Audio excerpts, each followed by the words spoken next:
Okay, so today you can see that I'm in a little bit more of a relaxed mode. I want to try to make it as relaxed as possible as we go into this neuronal physiology section because it can be stressful enough. So I figured maybe this would be a calming way to present it to you. Okay, so last we left off, we were talking about the different types of neurons. We were talking about neuronal anatomy. We were talking about the structural and functional classes. And we were talking about the fact that regardless of the different classes that we have, each one has this way of sending a signal down itself, receiving a signal and then sending a signal. And that's what we're going to talk about today. So remember that when we're looking at these cells, these excitable cells, they are going to be sitting and resting at some particular time. And they have what's called a resting membrane potential. And so we need to talk about what a membrane potential is and then how it changes in order to relay a signal. So what we find is that when we're looking at these charged particles or ions have properties like many other types of oppositely charged particles, whether they be electrical, in like the wires in your wall, or whether they be electrochemical, like in the cells of our body. And so what we find is that positive and negatives are going to be attracting each other. And when we separate these two different charges, they are wanting to get together like love torn teenagers, right? So Romeo and Juliet, they have this potential, really yearning that they want to get together, and that gives them potential energy. So when we're looking at these electrochemical currents, these signals passing through the cells, you're going to see some terms come up again and again, right? So we've got some terms like voltage. So you're going to see when we a lot of graphs, and on the x-axis it's going to be time, right? And on the y-axis, that's going to be our dependent variable. It's going to be voltage, but it's going to be in millivolts, right? 1/1000th of a volt. So this is a measure of that potential energy when the charges are separated. So when we look at the membrane potential, we're going to see big separation, if you will, or charge differences giving us a higher voltage. Now, again, it's millivolts, but we'll see these big, massive changes in membrane potential associated with the activities of the cell. Now, in order to allow these charged particles to pass through, remember we're talking about the membrane of a cell that controls the movement into and out of the cell. And so we know that looking at our cell biology, just for generic cells, that we have different types of channels that are proteins that are going to escort these different types of, in this case, ions across the membrane. So these channels are very, very specific, though. They're only going to let certain particles move across. And the main two types that we're going to see are what are called leakage channels, which are non-gated, and then we also have gated channels. So leakage channels, as the name suggests, allows these ions to leak through either into or out of the cell, depending on the concentration gradient. They're diffusing through, but it gives them a passageway. We also have gated channels, which as a gate to a gated community, or if you live in a big apartment complex or something like that, there's a big front door, you got to send a buzz down to open the gate, that type of thing. Those gates are going to allow passage only at certain times and only with a certain stimulus. So there are three different types of gated channels that we find. We've got chemically gated, voltage gated, and then mechanically gated. And so each one of those then is a different type of stimulus that gets the gate to open or to close. And once it opens, then if we have a gradient, we're going to get those different ions moving across the membrane. Okay, so like we said, chemically gated, these are also known as ligand gated. They have to bind a specific chemical, and that's their stimulus. So once they receive that, and they usually have a little binding pocket on the associated with them or on the side of them, once they receive that signal, then they are going to open up. So for instance, at the synapse, when we're releasing raining neurotransmitter down onto the postsynaptic cell, there are going to be receptors there associated with channels that once they bind that neurotransmitter, like acetylcholine, then that's going to open up the channel and that's going to stimulate this postsynaptic cell. We also have voltage gated channels. Now voltage gated channels are like we said, if you live in a community or you live in a apartment building where there's a gate or a door, a front door that has access, What you do is you press a button in your apartment at your house, and that sends an electrical signal to the gate that unlocks it, right? That opens it. Same type of thing with these voltage gated channels. So they are waiting for some sort of particular voltage to hit that then gives them the signal to open or close.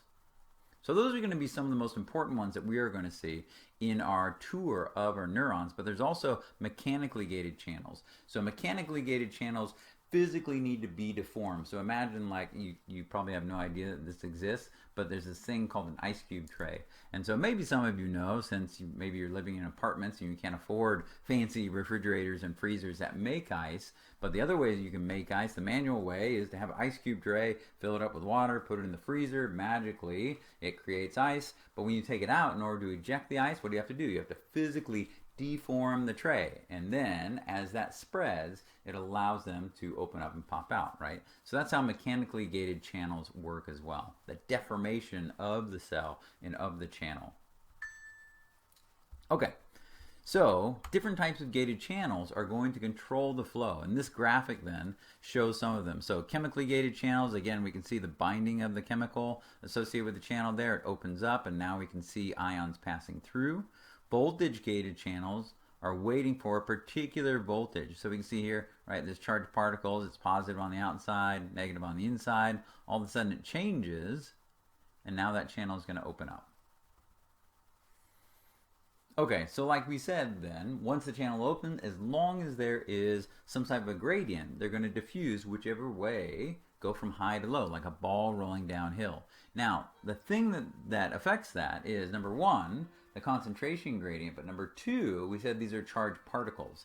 And so with charged particles, the actual electrical charge, an opposite electrical charge, will also influence that. So it's more negative on the inside, that's going to attract positive things, etc. So it's called then, combine that to be called an electrochemical gradient.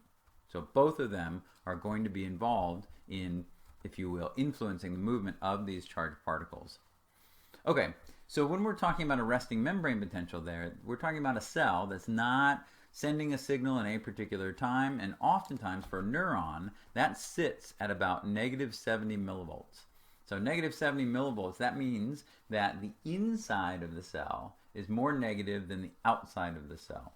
So that also means that the cell is polarized. So think of, the North Pole and the South Pole of the Earth. Think of AA battery or something like that has a positive end and a negative end, which are different, right? So it's not exactly the same on either side, on either end, right? So on the Earth, North Pole, polar bears.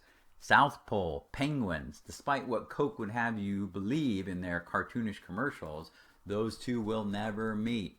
Penguins, South Pole, polar bears, North Pole. So you learned a little bit of biogeography there as well. Okay, so the cell is going to be polarized. When it's not polarized, that means that the charge would be the same inside and outside.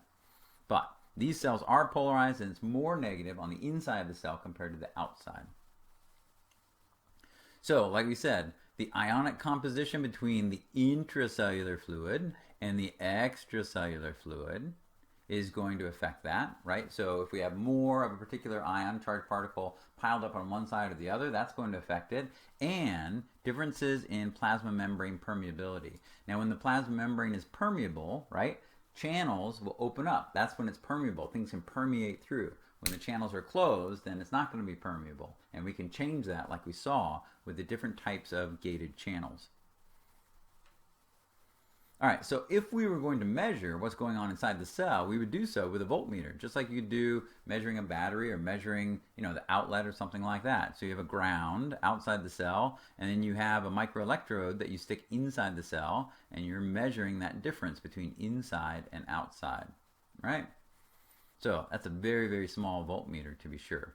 And what we find is that in terms of these charged particles, there is a difference in the extracellular compared to the intracellular fluid.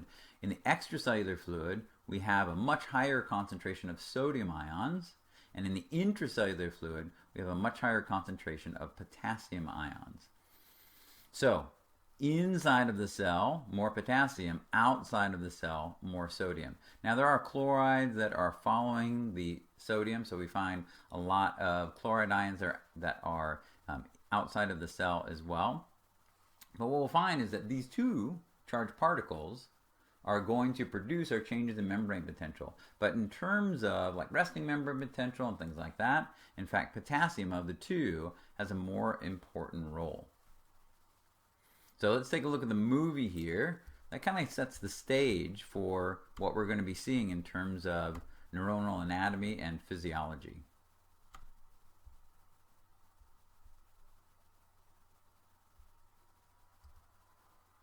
Doop. Hold on.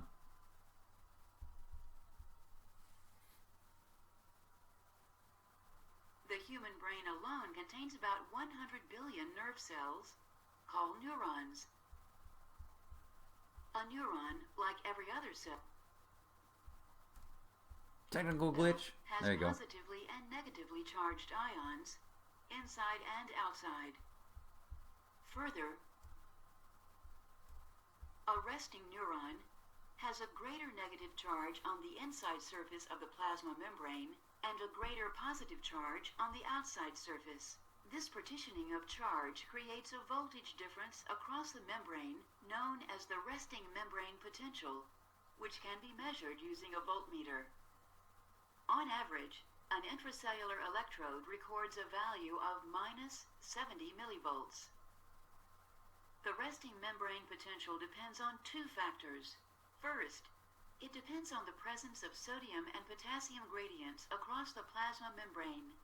Specifically, there are more sodium ions outside the neuron than inside, and more potassium ions inside the neuron than outside.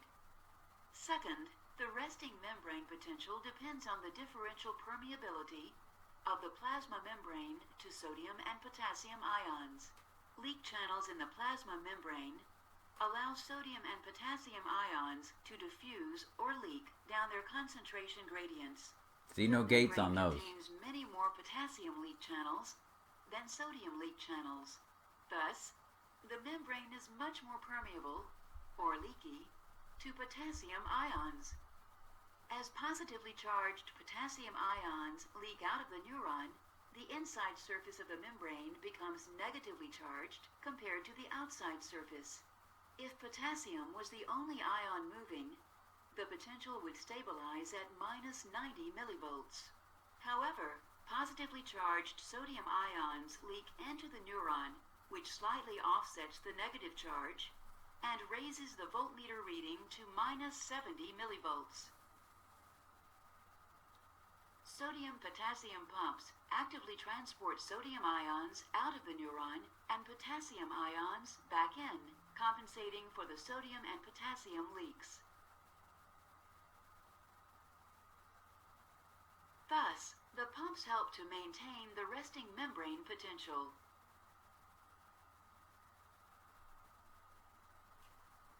So that's a key thing to remember there, right? So we've got leak channels and we have the sodium potassium exchanger, the sodium potassium pump, right? And what you saw there is that the leak channels are allowing the sodium and potassium to move according to their gradients, but we have this pump then, kind of like I always think about it like a pump in maybe a fountain or something like that, right? You have this pool and it's constantly working and using energy, in this case in the form of ATP, to pump it against the gradient and pile it up on one side and then it trickles down again, right? So that's also what's happening with the sodium potassium pump here, right? It is pumping out 3 sodium ions for every 2 potassium ions going into the cell. 3 for 2, 3 for 2, 3 for 2. And so it piles up the sodium outside the cell, piles up the potassium inside the cell, and then it kind of leaks out. But like you saw, there are more potassium leak channels than sodium, so that's why the inside of the cell is more negative compared to the outside. So here's the thing, right? That's always the confusing part when you look at those. Both of the ions are positively charged.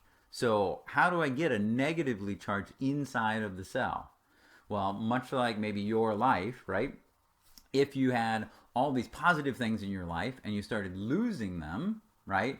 Your dog ran away and your car broke down and you left your cell phone on the top of the car last time it was working and it broke apart and stuff like that. You lost all these positive things in your life. All of a sudden, your insides become more and more and more negative, right?